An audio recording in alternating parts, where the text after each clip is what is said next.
脱颖而出，每个人都可以成为职场资本家。电视台超级大富翁的封闭世界。假设现在你希望被雇去做一部网络电视剧的编剧，那么首先要做的就是通过杰米他们这关。杰米现在不到30岁，最近在为一部网络剧组招收编剧。他同意让我窥探一眼他的世界，条件是不公开他的那部剧的名字。我了解到的情况是，电视编剧不是一个容易入行的档。根据杰米介绍，整个招收过程是这样的：首先，制片人给经纪公司发送邀请，要求他们把手下的编剧们的剧本都发过来。杰米仅为他的那部剧就收到了大约100个包裹，每个包裹里都有一个剧本样本。这堆剧本经杰米看过、审定并打分后，只有20个左右被送到制片人那里做进一步考虑。要知道，制片人也雇了他们自己中意的老牌编剧，因此也就没几个宝贵空缺能留给这次公开邀请的编剧了。为了说明这个竞争激烈的程度，杰米给我发了一份他的剧本评估表。提交剧本的有100个编剧，其中除了14人以外，其他人发过来的都是一部已经被制作播出过的剧本。在这还没入行的14个人里，杰米给出的最高分是6.5分，满分为10分。不过，这组的大多数人表现得差不多，剧情平淡，故事讲得没有意思，缺乏表现力或有趣的对白。他这样评价一部得了4分的剧本：这个剧本我只看了1/4，但它烂得很明显。这说的是另一个剧本。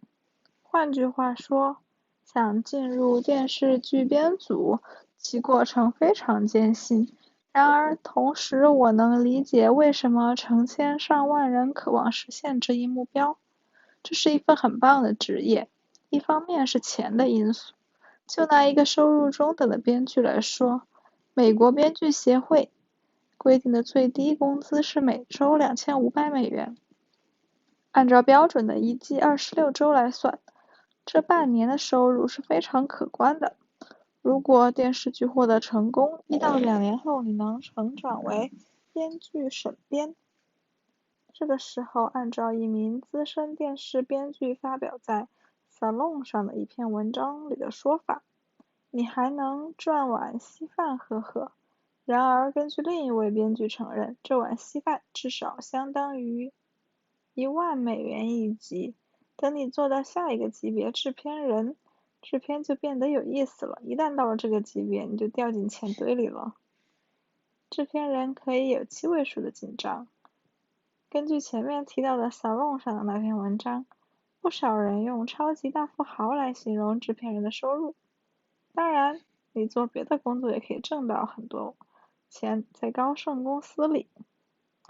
升得快的人也许在35岁左右就挣到了7位数。一位著名的律师事务所的合伙人做了几年后，也可能收入这么多。但是华尔街和好莱坞在工作方式上的差别是很惊人的。想象一下，没有邮件，没有深夜的合同谈判，不需要掌握错综复杂的证券市场或法律判例等等。作为一名编剧，你只需要关注一件事，把故事讲好。工作强度可能很大，因为你要经常赶在最后期限交出下一集的剧本，但也不过是持续半年而已。它非常具有创造性，而且你可以穿着短裤工作。另外，饮食非常棒，这一点别人跟我多次强调过。有个知情人士说，编剧对食物非常着迷。用上一章讲到的术语来说，电视剧编剧工作很有吸引力，因为它具备让人热爱工作的3大特质：影响力、创造力以及自主力。在我遇到亚历克斯·伯杰时，他已经成功地闯进了这个精英世界。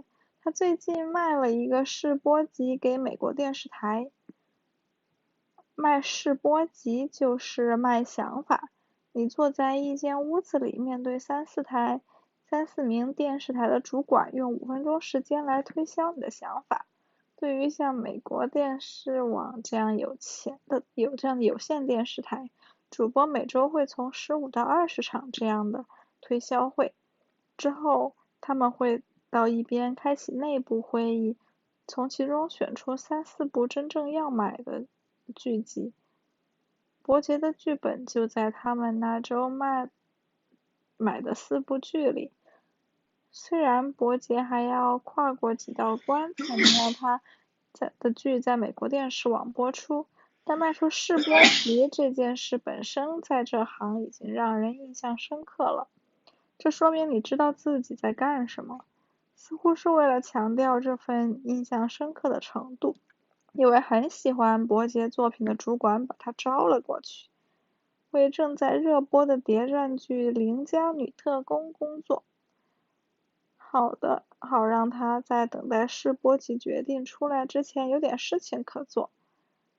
倒不是说伯杰需要提高自己的知名度，好让他在等待试播集的决定出来之前有点事。倒不是说伯杰需要提高自己的知名度，他已经参与了3部电视剧的剧本创作和播出，因此才走到了这一步。他最近参与的作品是定格动画喜剧《格伦马丁》，这部剧由他和迈克尔·埃斯纳共同创作，并且已经播出了2季。换句话说，在这个只允许极少数人跻身其中的行业里，伯杰无疑已经确立了自己的地位。问题在于他是怎么做到的。伯杰勇闯好莱坞，电视台行业难就难在它是一个赢者通吃型市场，这里只有一种职场资本及作品质量，但却有成千上万满怀希望的人努力想挣足这种资本，从而讨得少数几个买家的欢心。不过，伯杰在这方面有一个优势，他是在达特茅斯上学时曾是一名辩手，表现非常优秀。2002年，他与另外一位搭档进入美国最高级别的全国辩论锦标赛，随后，伯杰更是获得了该项赛事的最佳辩手奖。辩论赛场与电视编剧一样，区分好坏的标准非常明了，评分系统很明确，人尽皆知，因此想成为全国最佳辩手，伯杰必须掌握持续改进的艺术。在了解后来他在好莱坞成功经历后，我确信正是这种技能推助了他的快速崛起。当初决定去好莱坞时，伯杰的逻辑是典型的辩手逻辑，非常严密。我心想自己可以随时申请去上法学院，他回答道。但实事求是地说，当编剧可能是我唯一可以尝试写作的机会。伯杰承认，他在刚搬到西部时甚至不确定自己的目标是什么。我有很多事情想做，但我不知道它们对我来说意味着什么。比如，过去想做一位电视台的主管，但不知道需要为此付出怎样的努力。我也想过自己可能成为一名电视编剧，但是不知道那意味着什么。这不是一个年轻人鼓足勇气去追随自己确信无疑的激情的典型案例。刚来洛杉矶时，伯杰在国家讽刺文社找到了一份网站编辑的工作。他发现这家公司对电视剧制作也感兴趣。本着写你知道的精神，伯杰向他们竭力推销《主辩手们》这部剧。剧中安排了几个喜剧演员在一群评委面前就一些幽默的话题展开辩论。他收到一笔不高的费用来拍摄试播集，而在维斯特伍德的博德书店完成了拍摄。但是电视剧集的制作是个艰难的游戏，最终国家讽刺文社这一尝试并没有走多远。我之所以喜欢伯杰的经历，在于他接下来所做的事情他辞去了国家讽刺文社的工作，又在美国全国广播公司找到了一个开发主管助理的职位。正是到了这里，我看到伯杰的辩手本能又重新绽放出活力。国家讽刺文社离辩士这行太远了，无法让他明白如何才能成功。他接受了助理职位，把自己扔进了这个圈子的中心。在这里，他可以搞清楚所有的一切是如何真正运作的。没过多久，伯杰发现了为什么有的编剧可以成功吸引电视台的注意，而其他那么多人做不到，那就是他们写出了好剧本。这是一个艰巨的超乎很多人想象的任务。在这个想法的激励下，伯杰将注意力集中在写作上，大量的写作。在做助理的这8个月里，他把晚上的时间都花在了3个不同的写作项目上。首先，在伯杰离开国家讽刺文社前，他们已经将他的主辩手们的创意提供给热门录像带第一台选择。在做助理期间，伯杰仍然在给 VH1 版本的试播集剧本润色，不过最后与大部分试播集的命运一样，他没被 VH1 选上。与此同时，他与在国家讽刺文社遇到的一位制片人一起合作，与另一部不相关的电视剧写试播集剧本。另外，他自己还在写一部电影剧本，讲的是他在华盛顿特区的成长经历。我会一直写到凌晨2、3点，然后不得不在早上8点出门，准备去 NBC 上班。伯杰回忆道，那个时期他非常忙。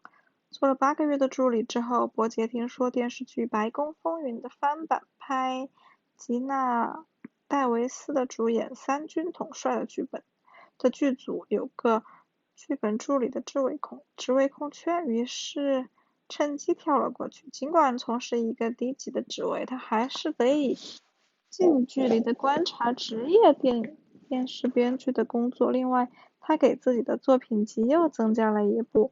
他为美国家庭影院频道的系列剧《意志热情》写了推销用的剧本，而且还雄心勃勃地向他们征求对他早期初稿的意见。我认为自己需要多写一些样本才能接到活儿，他回忆说。作为三军统帅做编剧助理期间，伯杰开始向剧组推销剧情的构思。在做编剧助理的一个好处就是你的想法总能得到很快的考虑。在这部剧被停播前不久，他的一个构思引起了剧组的注意。围绕一次在巴基斯坦坠机事件中丢失的导弹，以及一场同性恋婚姻引发的政治影响而展开的剧情。他和组里的专职编剧辛西亚·科恩一道创作了一集初稿。如果你的 TiVo 还有空间，我建议你不要放过三军统帅开天辟地的1集，就是在本周4 10点。伯杰在当时给朋友们的一封信件中写道，你也许要问为什么说是开天辟地，因为在本集的前10分钟里，电视网上历史将会出现一次亚历克斯和伯杰这2个词，请注意是连在一起的哦，就在编剧词下面。手里有了第一个制作播出的电视剧本，对现在的伯杰来说，事业发展的速度开始快起来。在三军统帅被停播之后，他又找到了另一个低级职位，这一次他是为了制片人乔纳森·利斯科工作，筹备后者为福克斯电台制作新剧《劫后余生》。该剧描写的是卡特琳娜飚风后的飓风后的新奥尔良市。由于他已经有良好的写作功底以及一系列逐渐完善的待售剧本，这份工作变成了对他的一次非正式考验。他拥有了打动利斯科的机会，而且他做到了。后来劫后余生的编剧团有了一个空缺，这个空缺就给了伯杰，这是他作为专职编剧而拥有的第一份正式职位。于是他继续创作并播出了2季，直到这部剧被停播。在劫后余生之后，一位伯杰和艾斯纳都认识的朋友牵线让他碰了一次面。那个时候，艾斯纳刚刚离开迪士尼公司，正打算创作一部电视喜剧，作为他以独立制片人身份参与这个项目。伯杰之所以能够得到这次见面机会，是因为他之前做过电视剧的专职编剧。然而正是他为一纸热情所写的剧本，让埃纳斯答应让他为自己的新构思创作一个试播集。埃纳斯很喜欢试播集的初稿，于是伯杰继续和他共同创作了电视剧《格伦马丁》。这部剧作为尼克儿童频道晚间档的旗舰节目播出了2季。在格伦马丁的热度逐渐降低的时候，伯杰把他的试播集卖给了美国电视网，并且被他们招入电视剧《邻家女特工》的创作团队里。这便回到了我最初介绍他时的背景。伯杰的资本。要理解伯杰的几次转机，我们需要理解背后的职场资本。例如，对埃纳斯来说，让伯杰帮他创作一部剧，这的确是一个重大的决定。但仔细思考一下，这次转机的出现依赖于下面这个条件很现实。那个时候，伯杰已经做过一部电视剧的专职主编，同时他的作品中有一部分质量很高的喜剧剧本。而且经过很多轮大刀阔斧的反馈和修改，这是一笔很重要的资本。假如把时间再往前拨一点，看看伯杰是如何在劫后余生谋得一席之地的，那么你会再次发现一场资本交易。他已经创作并播出了另一部电视剧，即三军统帅其中一集，这是另一笔重要的资本。再往前看看，作为一名低级别的编剧助理，伯杰是如何让自己的剧本在三军统帅播出的。你会发现，他的写作技能通过前几年孜孜不倦的磨练已经成型了。期间他经常同时忙于3、4个剧本，而且一直在寻求反馈，从而改进它们。那个刚离开校园来到洛杉矶的亚历克斯·伯杰并不拥有这项写作技能资本，然而等到了三军统帅工作时，他已经为自己的首场重大交易做好了各项准备。职场竞争力。伯杰快速崛起的经历不是一个关于激情战胜挫折的故事，它没有那么戏剧化。伯杰作为曾经的辩论冠军，冷静地分析了这个市场里什么样的职场资本是有价值的。接着他带着以前做辩论时准备时的紧迫感，开始尽快地获取这种资本。这个故事少了一些活力，但多了一些可重复性。伯杰闯入好莱坞的经历没有什么神秘之处，他只是理解了让自己优秀的价值及困难所在。硅谷最值得拥有的工作。迈克·杰克逊是维斯特里集团的一名投资总监，该集团是一家清洁技术风险投资公司，位于硅谷著名的沙丘路。说杰克逊的工作是值得拥有的，未免太过轻描淡写。我有个朋友最近和一所顶尖商学院院长吃了顿饭，他对我说道，在饭桌上这位院长说，他们毕业班的每个人都想做清洁技术风投。杰克逊自己也有过类似的经历，他收到了商学院学生寄来的几十封邮件，都是询问他的从业经历。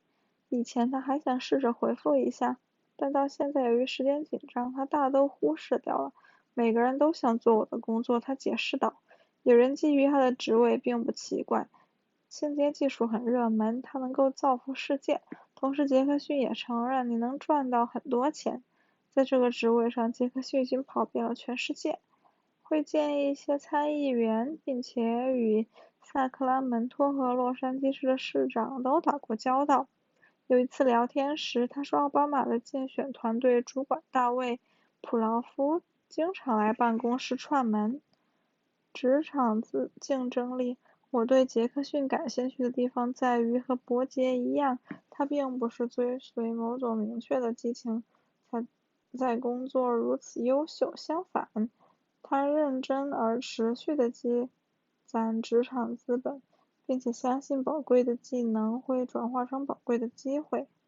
不过，与伯杰不同的是，杰克逊先开始积累资本，后来才知道自己要用它来做什么。事实上，他从来没有想过做清洁技术风险投资，直到第一次面试的1-2个星期前。做风投的能源专家，杰克逊在斯坦福大学的专业是生物和地球系统科学。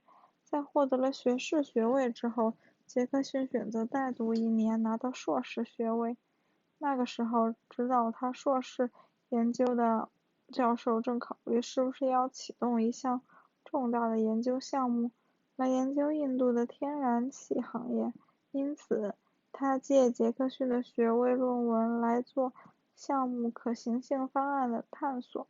2005年秋季，杰克逊完成了研究生学业，导师很喜欢他的论文，于是启动了那个项目。自然而然的，他让杰克逊帮他主持项目。在这个节点上，杰克逊花了1年时间去熟悉项目的详细情况。杰克逊天生好强，他带着一种紧迫感来对待这个项目。驱使他这样做下去的是下面这个信念：自己做得越好，以后的选择就会越好。在那个期间，我去了印度10次，去了中国4-5次，去了欧洲几次。他回忆道，我拜访了几家主要电力公司的高层，并且了解了全球能源市场是如何真正运作的。2007年秋季，在项目结束后，杰克逊和他的教授主办了一场重要的国际研讨会，发布并讨论了项目结果。学术界的同行和政府机构官员都出席了这次会议。随着项目完成，杰克逊不得不决定下一步要做什么。他从这个项目中获得了很多宝贵的技能，特别是对国际碳市场的运行有了深刻的理解。在这方面，他了解到，在美国有一种很少有人知道的交易叫可再生能源信用证市场，几乎没有人理解这个东西。这个市场存在断层以及严重的信息不对称。他回忆到，杰克逊是了解这个市场如何运作的少数人之一，于是他决定开始创业。他的公司叫绿村，其设想很简单，客户付钱给杰克逊，让他去完成复杂的交易，这个交易只有他和少数几个能源政策专家才能真正明白。然后他给客户提供认证，证明客户已经和自己的商业活动购买了足够的碳补偿，可以被视为实现了碳中和。杰克逊和一位斯坦福大学的朋友一起经营了这个项目2年，期间还换过好几个合伙人。他们的总部离他在旧金山的住所不远，公司从来没有遇到过什么收支困难，但也成不了什么大气候。因此，当2009年经济衰退时，杰克逊和他的合伙人决定关掉公司，而不是守着公司，试图安然度过衰竭。我们决定做些真正的事业。杰克逊这样描述接下来发生的事情。事情的发展是这样的：杰克逊的一个朋友是喜剧演员，而那位朋友的女朋友参加了一个风投公司的面试。他决定不接受那份工作，而是推荐他们来找杰克逊谈谈。他觉得我很适合做风险投资，因为我有过自己开公司的经历。他说，杰克逊知道自己不太适合那家侧重科技的基金公司，我不知道下一个 Facebook 在哪儿。他说，但我可以告诉你，一家太阳能公司没有赚钱的可能性。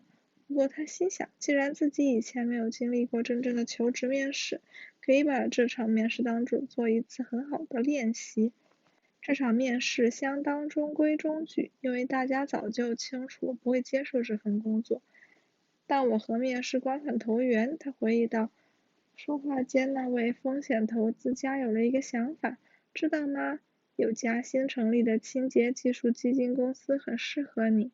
他说：“我帮你介绍给那边的一个朋友吧。”2009年夏季，杰克逊以实习生身份开始了在维斯特里集团的试用期。到了10月份，他成为了全职的分析师。不久之后，他被提拔为投资经理。在2年后，他成为了一名投资总监。当人们问起我是怎么找到这份工作时，他开玩笑说：“我告诉他们要找个喜剧演员做朋友。”杰克逊的资本。杰克逊以工匠思维来做好自己的每一件事，以此来确保自己可以从每次经历中尽可能的获取职场资本。他从没有过详细的职业规划，相反，做完每份工作后，他都会抬头看看有谁对他新收获的资本感兴趣，然后抓住看起来最有希望的任意一个机会，实现职业上的跃升。有人会说，运气在杰克逊的经历中也起到了很重要的作用。他很幸运地通过个人渠道结识了一位风险投资家，然后私下见面又很幸运地谈得来。然而，这些小的机遇并不罕见。在杰克逊的经历中，最关键的是，一旦误打误撞得到了机会，他的职场资本便发挥了作用，最终让他得到一份很好的工作。假如与杰克逊相处一段时间，你很快就会发现他对做好自己的事情是有多么的认真。现在他的确热爱自己的工作，但与他讨论时，他还是会很快把话题转回到如何对待工作上去。在下一章里，你会进一步了解到，杰克逊用一张表格来追随自己的每一天每个时刻的活动，详细到以15分钟为单位。他想确保自己的精力都花在了重要的活动上。他进到办公室，然后把一天的时间都花在邮件上。这样的事情太容易发生了。他提醒说，在他发给我的样表上，他每天只给自己分配90分钟用于处理邮件。在我们上一次谈话前一天，他只花了45分钟在邮件上。这个人对做好自己的事情真的非常认真。最终，杰克逊对能力而非天职的关注明显取得了成功。